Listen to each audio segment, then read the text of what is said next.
Tem sido argumentado que as Escrituras indicam que Deus não teria ficado tão desapontado se todos os cananeus tivessem sido exterminados. Afinal, Deus não eliminou todas as pessoas menos Noé e sua família no dilúvio?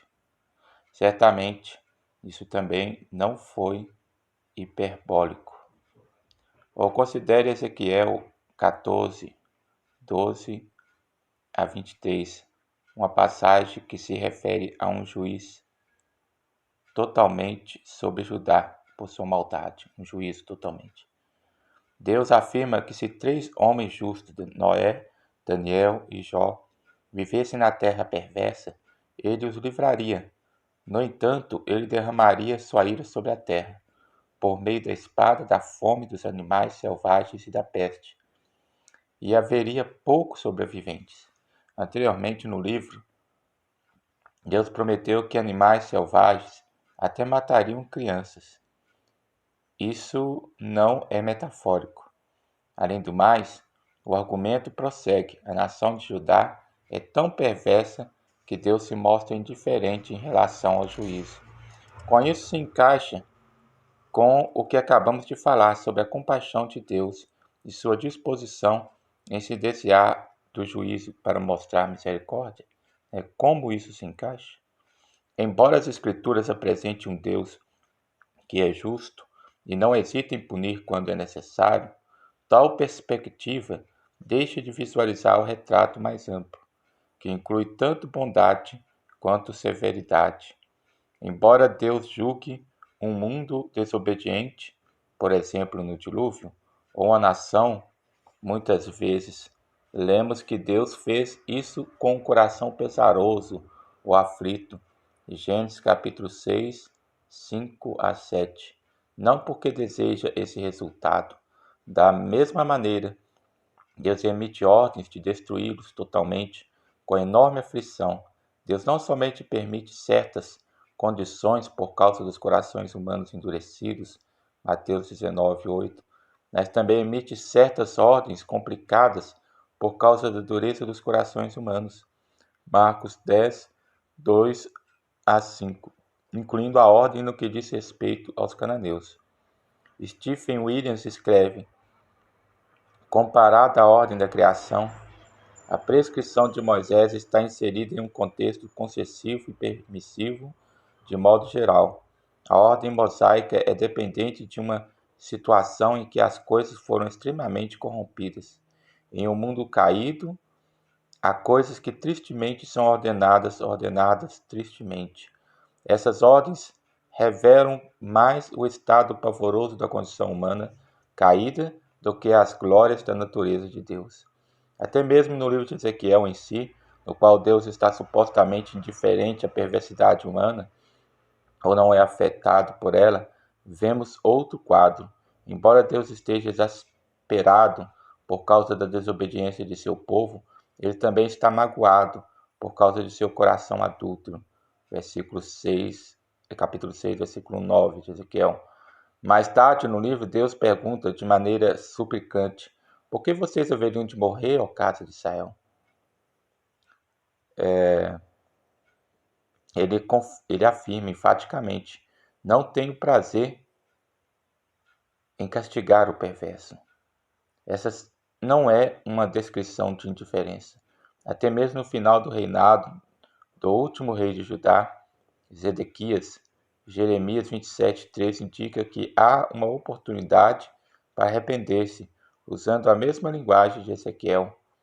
Por que é que você e o seu povo morreriam pela espada, pela fome e pela peste?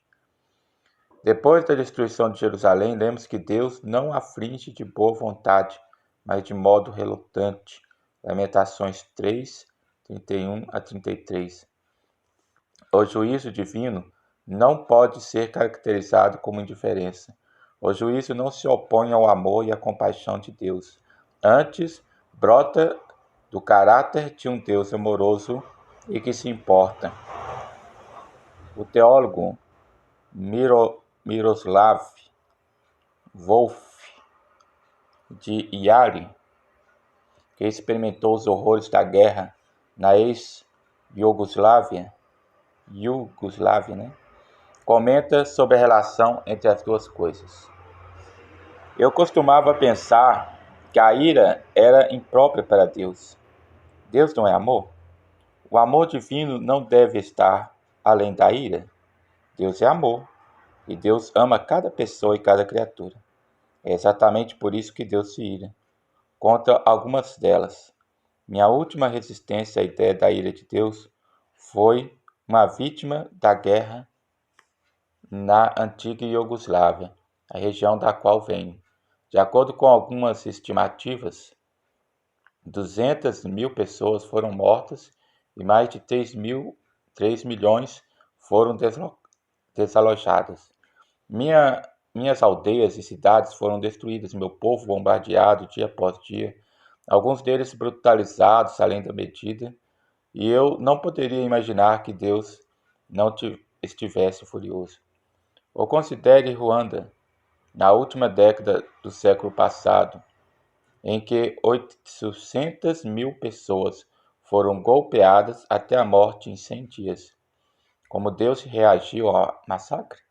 Paparicando os perpetradores dos crimes como um avô faz com seus netos?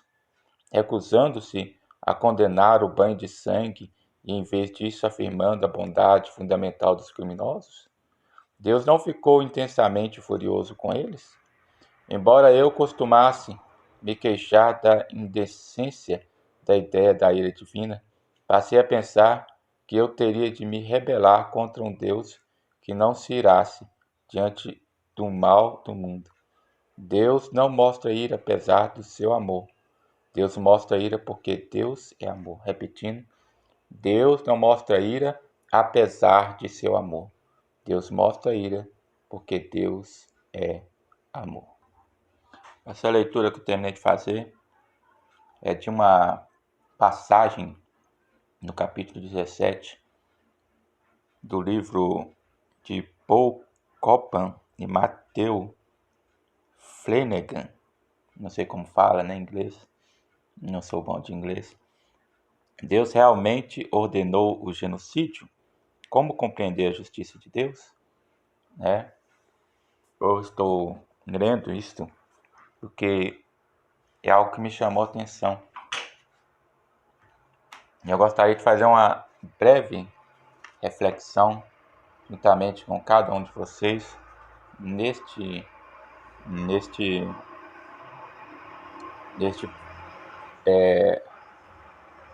nesta mensagem. A mensagem que fala sobre duas coisas: sobre a ira e sobre o amor de Deus. As pessoas muitas vezes pensam e têm aquela ideia, foi até a última frase que eu frisei ali daquele teólogo que eu li. As pessoas pensam que Deus, por ser amor, ele não se ira, ele não se importa, ele não fica indiferente diante de nossos erros. E pelo contrário, é justamente por Deus ser amor que Deus não fica indiferente diante de nossos erros. Deus não fica insensibilizado diante de nossos erros. Muitas das vezes, a gente ignora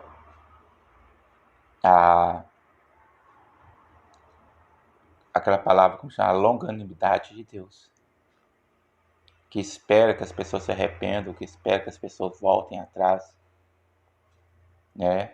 A gente ignora a longanimidade de Deus. A gente pensa que a longanimidade de Deus é passividade, diante do erro é concordância, é complacência com o erro. E não é. Deus não está sendo complacente com o erro quando ele está sendo longânimo.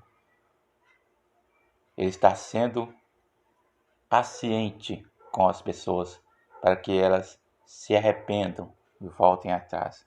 Mas quando Deus resolve aplicar a sua ira, aí a gente já interpreta diferente, né? A gente já acha que Deus está sendo demais, a gente já acha que Deus está sendo iracundo, né? A gente não consegue conciliar o amor de Deus com a ira de Deus. Ou a gente acha que Deus, por ser amoroso, é complacente demais, ou a gente acha que quando Deus está sendo está irando, Deus está sendo iracundo. Mas de Deus não vem nenhum mal. De Deus não vem, né? Essas são figuras de linguagem, né? Figuras humanas, mas elas retratam que Deus não fica indiferente. Quando se fala de ira de Deus, quando se fala do amor de Deus, se fala que Deus é um Deus empático, Ele está conosco, Ele sofre com os nossos erros, Ele chora com as nossas dores, né? E Ele é paciente para que a gente volte atrás, né? Vamos ler aqui para poder concluir essa breve reflexão, né? Romanos capítulo 11, né? 22. Considere, pois, a bondade e a severidade de Deus. Para com os que caíram, severidade, mas para contigo, benignidade. Se permaneceres na sua benignidade, de outra maneira tu serás cortado. Também serás cortado, né? Deus, ele é bom e Deus, ele é severo. E essa severidade está relacionada à bondade de Deus. Eu não consigo entender uma pessoa falar de bondade, falar de amor, e ela concordar com os erros da pessoa, ou porque diz que é amorosa. Não. Eu não consigo. Eu entendo que uma pessoa que ama verdadeiramente, ele chama a atenção do outro, ele corrige o outro, né? Se Deus não nos corrige, ele então talvez não nos trate como filho. Mas se estamos sendo corrigidos, é porque Deus nos tem como filho, filhos amados, né? Ok, deixa essa breve reflexão não só para você ou me ouvir, mas para você pensar também, meditar. Eu recomendo este livro que eu terminei de citar, não porque estou sendo patrocinado, porque eu não tenho patrocínio nenhum. Se tivesse patrocínio, talvez teria um canal com vários vídeos, coisas assim. Também não é a minha intenção. Eu quero publicar, segundo Deus, colocar no coração aqui. Esse é um texto que me chamou a atenção nessa leitura que eu estou fazendo, né? E é um livro muito bom. Eu recomendo esse livro para todos que estiverem assistindo, ok? Fiquem com Deus. A paz do Senhor. Curta esse vídeo, compartilhe e nos ajude também com a sua oração, ok? Fique com Deus, a paz do Senhor.